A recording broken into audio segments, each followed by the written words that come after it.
Ah, Martinique.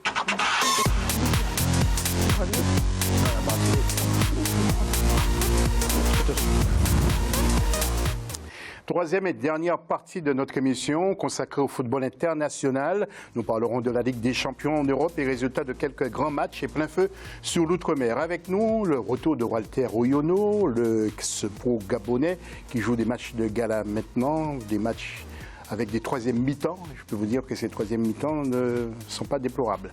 Il y a également avec nous Widi Anjour, qui est le président de Somom. Et puis il y a Rodolphe Notte, qui est le superviseur de l'Aiglon du Lamentin de la Martinique, qui a fait le voyage de là-bas jusqu'ici.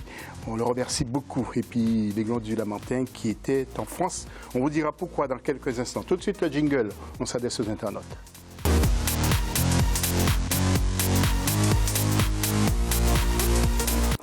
Alors, bien entendu, est-ce que vous pensez qu'Eto'o, Samuel Eto'o ou Didier Drogba peuvent devenir des entraîneurs ou des sélectionneurs? Comme d'habitude, vous intervenez sur Facebook, Africa24 TV, ou sur le hashtag avec, bien sûr, Africa24. Nous passons tout de suite au football international.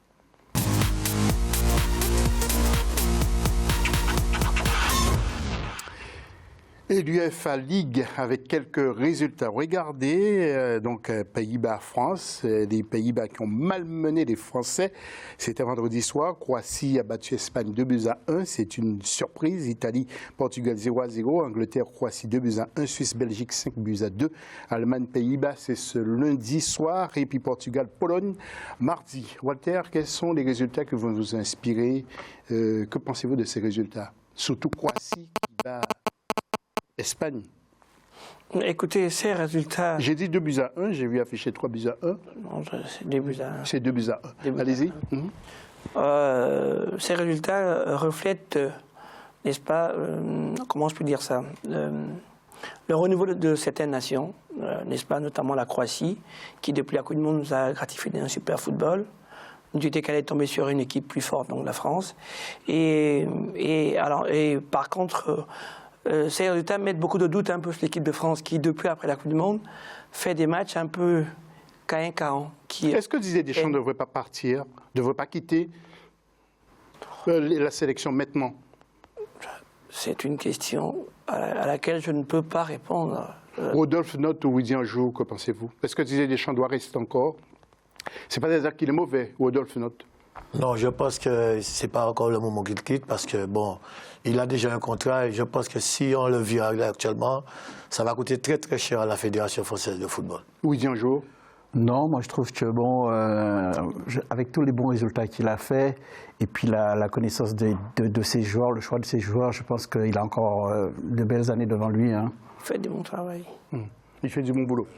En tout cas, il a des joueurs pour, mais en tout cas, l'équipe a complètement patiné devant les Pays-Bas. Nous allons, messieurs, en images, faire un focus sur les départements français d'outre-mer maintenant, de la Caraïbe, comme on dit, avec sur ces images la Martinique, la Guadeloupe, la Guyane et la Réunion, et leur football qu'on décrit comme du football amateur. D'autres images avec, par exemple, la Martinique contre les îles Vierges, que vous allez voir tout à l'heure. La Martinique qui jouait contre les îles Vierges, en image, Rodolphe Notte, parce que vous êtes martiniquais, la Martinique qui joue la qualification pour la Gold Cup, en quelque sorte. Oui, justement, la Martinique joue ce soir, à 19h de Martinique, contre les Antigua, un match très important. C'est mardi 20, hein, j'ai noté. C'est pas mardi 20. C'est lundi 19. C'est le 19. Le lundi donc, 19. Contre Antigua et Barbuda. Et avant un match fratricide au mois de mars contre la Guadeloupe. Et puis Curaçao contre la Guadeloupe, Guyane française contre Guyana. La FIFA qui octroie de l'argent maintenant aux ligues de l'outre-mer, c'est une bonne chose, messieurs, pour vous, selon vous? Widi Anjour? Oui, c'est une très bonne chose, puisque bon, le football en outre-mer a vraiment besoin de finances pour pouvoir améliorer son développement. Et donc, le fait que la FIFA amène cette manne, je pense que c'est très important et ça nous permettra de progresser et puis d'évoluer. C'est très important pour nous. Rodolphe, une question peut-être pertinente qui va peut-être vous déranger aussi.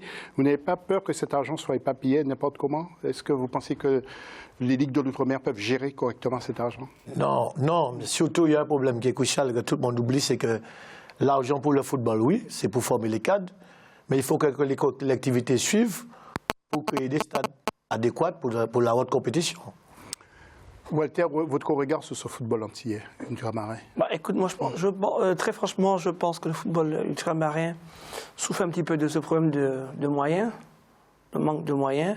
Mais la question que je me pose, c'est, je trouve l'ultramarin a donné à la France beaucoup de sportifs de haut niveau, nonobstant le football. Je me pose un peu la question, quelle est la part de l'investissement de la Fédération française ou du ministère des Sports dans ce football, dans ce sport ultramarin?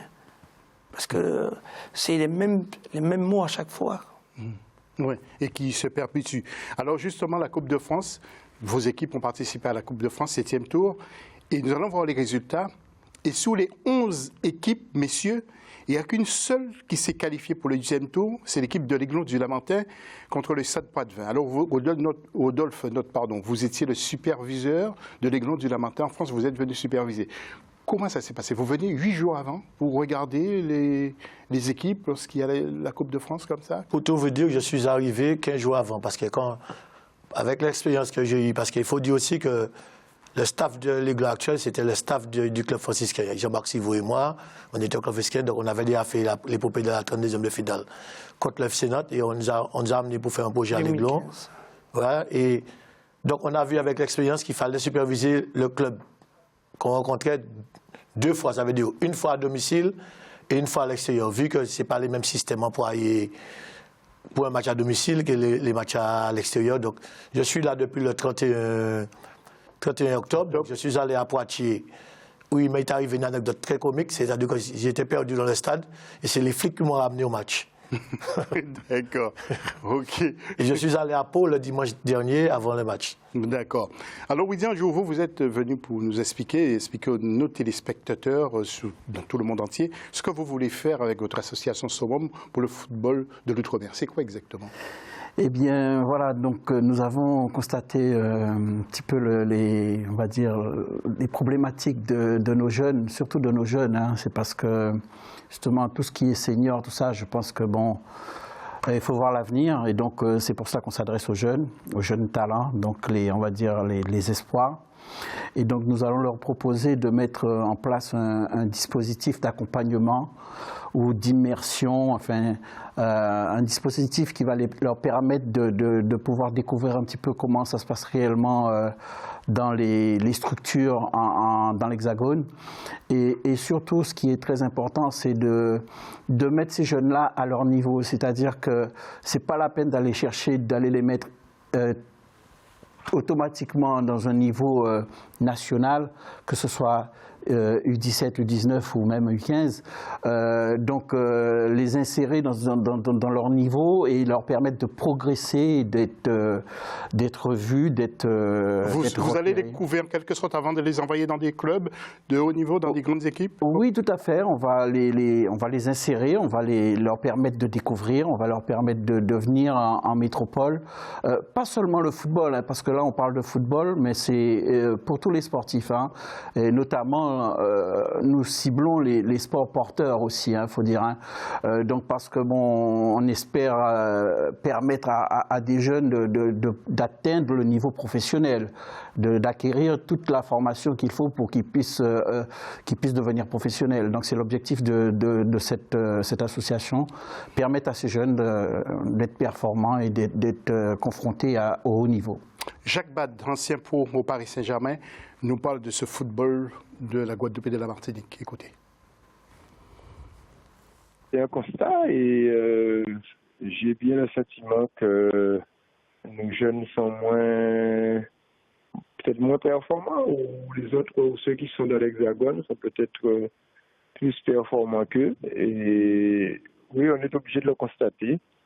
Et au niveau de nos résultats aussi par rapport à l'Hexagone, c'est tout qu'on en a moins, on en a moins bon.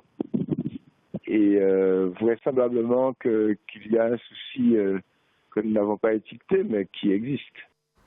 Et est-ce qu'il faut faire une vraie révolution? C'est la question posée aussi à Jacques Bad. Écoutez. Non, enfin, moi je pense que de toute façon, concernant la qualité des joueurs que nous pouvons avoir, ça dépend essentiellement, et de toute façon toujours, ça dépendra toujours de la manière institutions formées, de leur formation et de leur capacité à s'entraîner, à se perfectionner. Et il me semble que malgré les efforts qui ont été faits, il y a véritablement un problème, puisque moi-même je trouve que l'écart de notre football avec celui de la France hexagonale s'agrandit, enfin à notre défaveur, et par conséquent, il faut qu'on se pose vraiment des questions, quoi. Walter et Rodolphe, que pensez-vous de l'initiative de Rudy Anjou en quelques mots? C'est une belle initiative, elle est louable, hein. Elle est très louable. Ce que j'ai bien compris, hein, Rudy, c'est de permettre aux jeunes sportifs et sportives d'aller en immersion dans des clubs, dans le haut niveau, savoir un peu tâter, se frotter un petit peu avec les autres, c'est ça? Bien sûr, c'est ça. Elle est très bien, elle est très bien. Sauf qu'après, le football a certaines réalités, c'est que c'est pas tout d'aller en immersion, c'est que derrière, il faut qu'après l'immersion, que derrière, le travail soit le même, derrière. S'ils n'ont pas les mêmes conditions, s'ils n'ont pas la même exigence, ça va être difficile qu'ils puissent être performants. Ce serait bien aussi qu'au-delà des sportifs qui vont à l'immersion, que les dirigeants, que les formateurs, que les accompagnants aussi soient formés afin de pouvoir leur permettre d'avoir les meilleures formations. Rodolphe Note. Tout d'abord, je voudrais réagir à l'intervention de M. Bad. Pour avoir côtoyé le football antillais-guyanais, je voudrais dire que tous ces messieurs qui ont joué dans le football au haut niveau français, il n'y a pas 5 qui sont revenus au pays avec une formation adéquate. Donc j'estime que ça c'est déjà grave. Ces gens-là ont contrarié le haut niveau, mais ils ne sont pas revenus avec le bagage technique qu'il faut. Alors juste pour votre information, Jacques Bad, il est médecin. Hein? Il est pédiatre. Non, mais je ne parle pas de M. Bad, je parle des autres. Pour vous signaler un truc, j'ai fait une enquête sur le football, le sportif martiniquais, tous sports confondus. Il y a eu 2 qui sont soit revenus au pays avec un diplôme technique de formation haut niveau. C'est M. Daniel Lubin, qui a eu une mutation territoriale de la mairie de Saint-Seurin à la mairie du Vauclair, où il enseigne le football, et feu M. Léon Etienne, qui joue le basket, est à la mairie de Fort-de-France. Donc, ce monsieur est mort, donc il ne reste qu'un seul. Sinon, tous les autres qui ont contrarié le monde professionnel en tant que Martiniquais, ils sont revenus au pays sans diplôme. Alors, Rudy Anjou, justement, c'est un mal, c'est un vrai problème, c'est un vrai problème pour le football antillais-guyanais. Oui, c'est un problème que les... Parce que si vous le faites venir, il faut tout recommencer à zéro, en fait, non? Pour revenir à ce que disait Rodolphe, c'est vrai que les professionnels n'ont pas, peut-être pas contribué énormément dans justement cette formation. Donc, ce qu'il faut, c'est que justement leur faire prendre conscience et leur soumettre un projet viable de façon à ce qu'ils puissent vraiment, on va dire, s'investir dans un projet pour l'éducation de nos enfants. C'est très important parce que c'est une prise de conscience. Hein. Moi, j'ai pris cette conscience-là depuis un an qu'il va falloir bouger parce que les choses vont de pire en pire. Et donc, c'est pour cela on s'attache à regrouper le maximum de nos compatriotes pour mettre en place quelque chose de viable. Voilà, donc c'est SOMOM, l'association. Avant de retrouver Rodolphe Note, nous allons retrouver Jacques Bad de nouveau pour nous parler maintenant de Thierry Henry, un de vos compatriotes qui entraîne Monaco, qui n'est pas parti non plus là-bas pour donner un coup de main à ce football-là. Que pense Jacques Bad de Thierry Henry? C'est-à-dire qu'il est arrivé dans une équipe qui n'avait pas confiance, ça c'est la première chose, et qui avait déjà perdu beaucoup de matchs. Il est confronté à un nombre incalculable de difficultés avec le nombre de blessés qu'il a.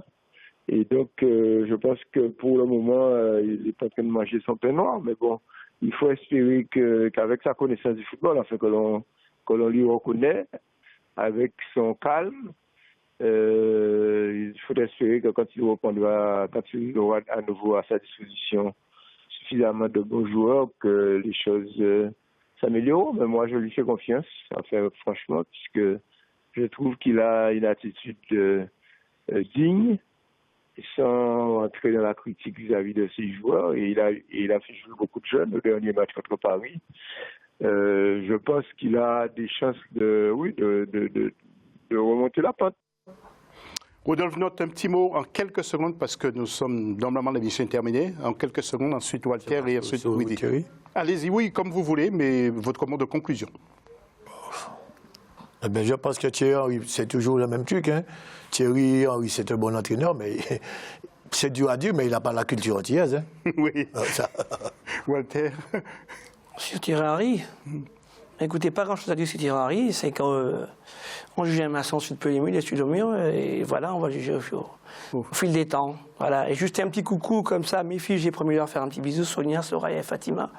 Je vous embrasse et à toute la famille au Gabon. Soyez sages. Oui, le mot de la fin pour vous? Sur Thierry Henry? Non, sur vous en général. Non, ben moi, j'espère que beaucoup de nos vont pouvoir nous suivre et nous soutenir dans cette démarche. Comment vous joindre, Soham? Donc par téléphone ou par mail. Donc le téléphone, c'est le 06 12 54 88 60, Rudy, ou par mail, apourudy@gmail.com. Répétez rapidement pour terminer. Le téléphone 06 12 54 88 60 ou par mail apourudy@gmail.com. apourudy@gmail.com. Donc vous pouvez nous joindre et puis nous soumettre un petit peu ce que vous pensez de notre projet. Voilà, messieurs, merci. Merci à Charles Toplé, merci à TZT, merci à Amine Sami, merci à Walter Royono, merci à Rodolphe Note et merci aussi à Rudy Anjour d'être venu dans cette émission. Rendez-vous lundi prochain, même heure, même antenne. Dans quelques instants, d'autres infos sur votre chaîne. À très vite. Je te parle de Thierry Henry.